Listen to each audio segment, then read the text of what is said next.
Series 9-এ সবাইকে স্বাগতম। যারা সিরিয়াসভাবে ড্রয়িং শিখতে চান তাদের জন্য এটি ভীষণ গুরুত্বপূর্ণ। প্রথমে একটি হরিজেন্টাল লাইন টানি। এই লাইনটি চোখের উচ্চতা বোঝায়। এটাকে বাংলায় দিগান্তর রেখা বলা হয়।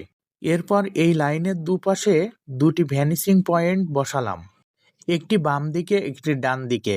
এইগুলো দিয়ে বস্তুর প্রস্থ এবং গভীরতা বোঝাই। এখন 3 পয়েন্ট পার্সপেক্টিভের সবথেকে গুরুত্বপূর্ণ অংশে আসি। আমরা নিচের দিকে আরও একটি ভ্যানিসিং পয়েন্ট নিলাম।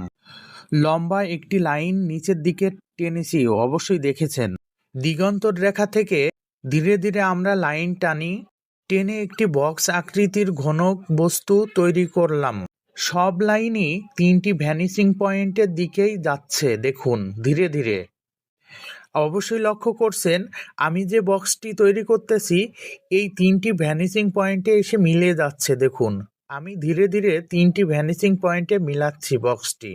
যেহেতু বক্সটি এই 3টি পয়েন্টে মিলে গিয়েছে, এটাকে 3 পয়েন্ট পার্সপেক্টিভ বলা হয়।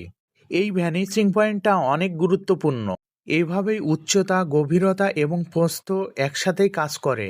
এই পদ্ধতিতে আঁকলে বিল্ডিং, টাওয়ার, উঁচু বস্তু বা উপর থেকে নিচে দেখার দৃশ্য খুব বাস্তব দেখায়। 3 পয়েন্ট পার্সপেক্টিভ না জানলে এই ধরনের ড্রয়িং কখনোই ঠিক হয় না। সংক্ষেপে বললে এটা শুধু ড্রয়িং না, এটা চোখে দেখা জিনিসকে কাগজে ঠিকভাবে বসানো বিজ্ঞান। নিয়মিত চর্চা করলে ধীরে ধীরে বিষয়টাও অনেক সহজ হয়ে যাবে। এই ধরনের বেসিক শেখা মানেই আপনার ড্রয়িংয়ের লেভেল এক ধাপ অনেক উপরে উঠে যাবে। তাই নিয়মিত চর্চা অনেক গুরুত্বপূর্ণ। শুধু ভিডিও দেখলেই হবে না, নিয়মিত চর্চা করুন।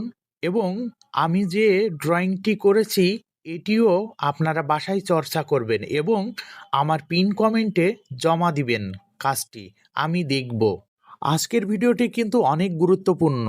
তবে যদি আমার ভিডিও প্রথম দেখে থাকেন তাহলে সিরিজ 1 থেকে দেখে আসুন, তাহলে অবশ্যই ভালো কিছু শিখতে পারবেন এবং সেগুলো চর্চা করবেন। আপনাদের কাছে একটাই অনুরোধ, অবশ্যই আমার এই ভিডিওতে একটা লাইক করবেন এবং সম্পূর্ণ ভিডিও দেখে থাকলেও অবশ্যই কমেন্ট বক্সে লিখবেন, হ্যাঁ আমি পারবো, আমাকে পারতেই হবে। 5, 6, 7 এই কথাটি লিখে দিন, তাহলে আমি বুঝবো আপনারা সম্পূর্ণ ভিডিওটি দেখছেন। নতুন হলে অবশ্যই আমাকে ফলো করুন। আমি পারবো কথাটি লিখতে ভুলো না। ধন্যবাদ আর্টিস্ট হোমের পক্ষ থেকে।